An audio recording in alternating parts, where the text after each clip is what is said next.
Assalamualaikum warahmatullahi wabarakatuh. Hai teman-teman, kembali lagi dengan saya. Perkenalkan, nama saya Nur Ali Agus, NIM 18470400025. Mahasiswa Universitas Negeri Makassar, Program Studi Pendidikan Guru Sekolah Dasar. Nah teman-teman, pada hari ini kita akan membahas tentang lapisan ozon. Apa sih lapisan ozon itu? Yuk kita simak video berikut ini. Pertama, kita harus ketahui apa itu ozon. Nah, jadi ozon ini terdiri dari 3 molekul oksigen dan amat berbahaya pada kesehatan manusia. Nah, secara alamiah, ozon dihasilkan melalui percampuran cahaya ultraviolet dengan atmosfer bumi dan membentuk suatu lapisan ozon. Nah, pada ketinggian 50 km.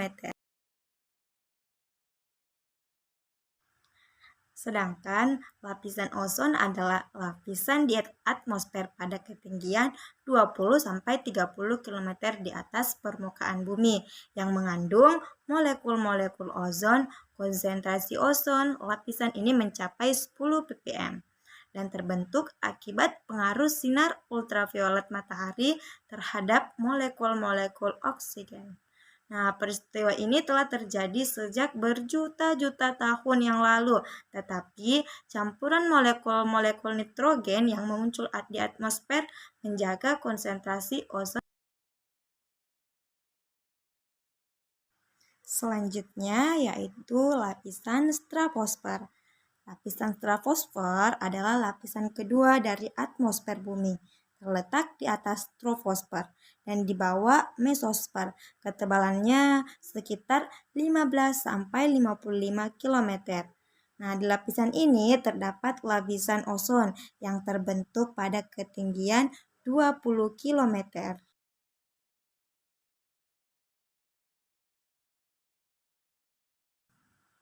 Nah, teman-teman, kita juga harus ketahui apa sih itu penyebab kerusakan lapisan ozon. Nah, ternyata penyebab kerusakan lapisan ozon yaitu konsentrasi lapisan ozon bergantung secara alami pada suhu, cuaca, garis lintang, dan ketinggian.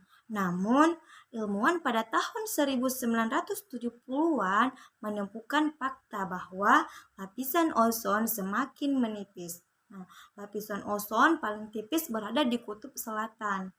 Nah, penipisan ini terjadi pada akhir musim dingin dengan awal musim semi yang terjadi pada Agustus sampai dengan November.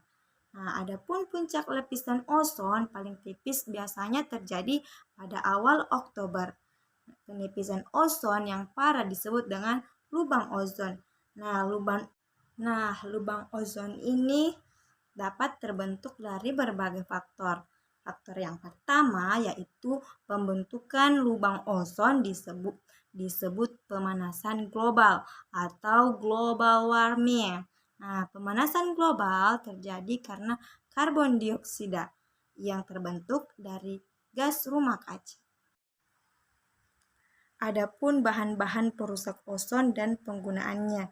Yang pertama yaitu CFC atau klorofluorokarbon.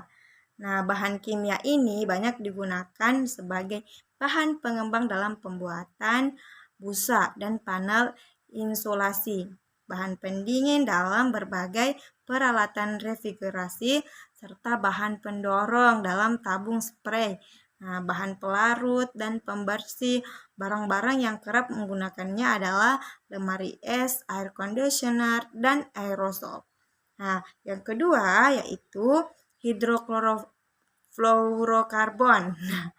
Nah, atau biasa disebut dengan HCFC.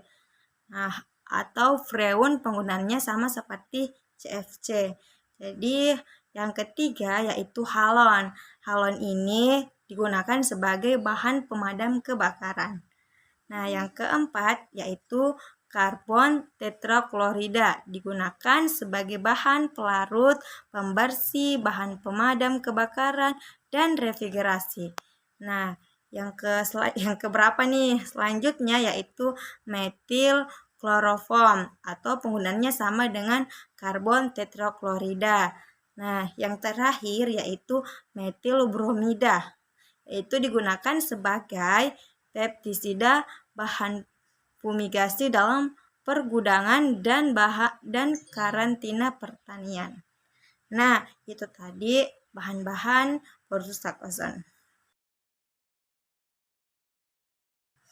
Cara mengurangi penepisan lapisan ozon. Nah, hal yang dapat dilakukan yaitu mengurangi bahan penggunaan zat perusak ozon. Nah, seperti menggunakan AC tidak terlalu sering dan mengurangi penggunaan produk berbahan aerosol seperti hairspray. Nah, selain itu, kita juga dapat mengecek kendaraan secara berkala untuk mengurangi emisi udara.